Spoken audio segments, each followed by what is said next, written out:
International, good to have you with us this hour. My name's Ewan O'Neill. Scores of people have been killed in multiple suicide blasts that have rocked the Syrian cities of Homs and Damascus. All attacks were claimed by Islamic State.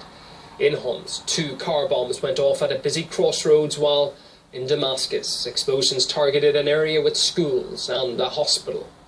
RT Arabic correspondent Abtulab Al-Bouhaya reports from the Syrian capital.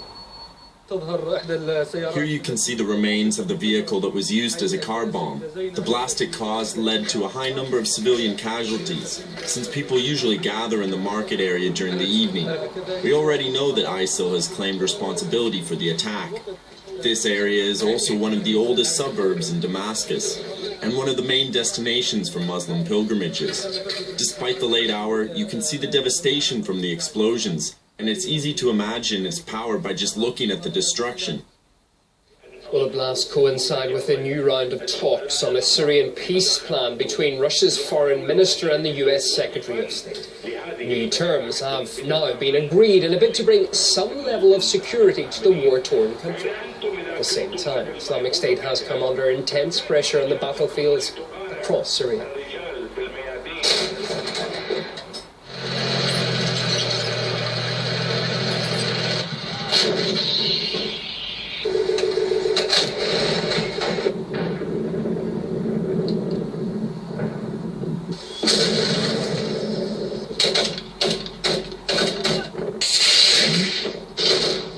The Islamic State feels under grave threat because what's being threatened are ultimately the supply lines from Daesh across into Turkey, which means the export of oil and the import-export of weapons and fighters and the like. It shows that there are plenty of Daesh people left behind in these areas which have come under greater Syrian government control over the last 6 months or so. Well, Islamic State has been increasingly resorting to suicide attacks, using many of its youngest recruits, according to the latest Pentagon-backed report. RT's Ilya Petrenko brings us more on that. In the blink of an eye, a car full of Islamic State hostages is reduced to ashes. A typically brutal Daesh murder video, but with an unlikely executioner. A 4-year-old boy pushing a button this time.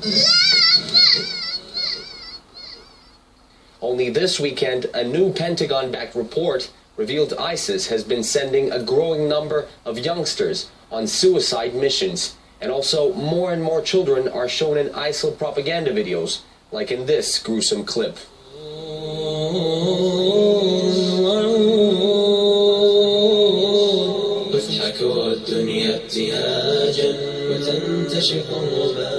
The headline-making report found twice as many children and teenagers were killed and eulogized after such operations in January 2016 than in the same period last year.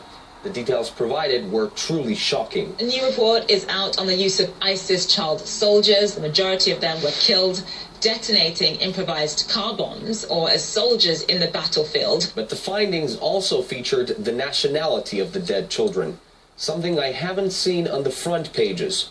Most are obviously Syrians and Iraqis, yet besides them, a French, an Australian, and 2 Brits.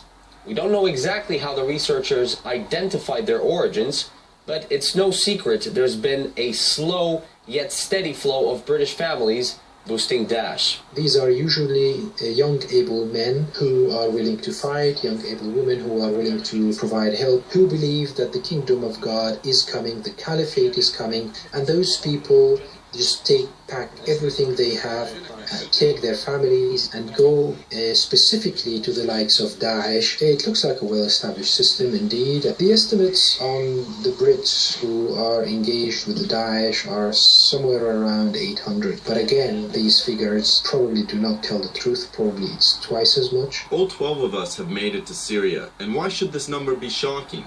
When there are thousands and thousands of Muslims from all corners of the world that are crossing over land and sea every day to come to the Islamic State. The statement was released on behalf of the Manan family from Luton last summer, whose supposedly harmless voyage to their homeland of Bangladesh ended up in Turkey. That's where all traces of them were lost, including the children, one of whom was just a year old. And here are the Dawood sisters of Bradford, who smuggled 9 of their children across the Turkish-Syrian border, some as young as 3. The woman said they could no longer see a future for their kids in a changing Britain.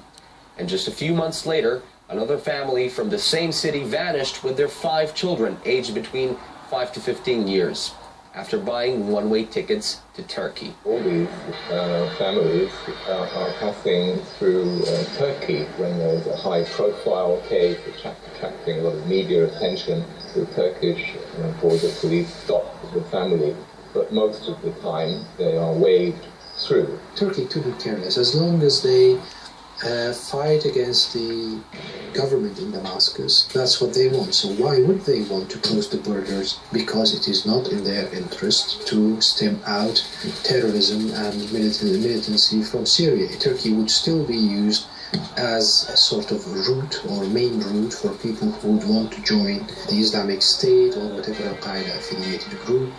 Ilya Petrenko, RT. Turkey's president warned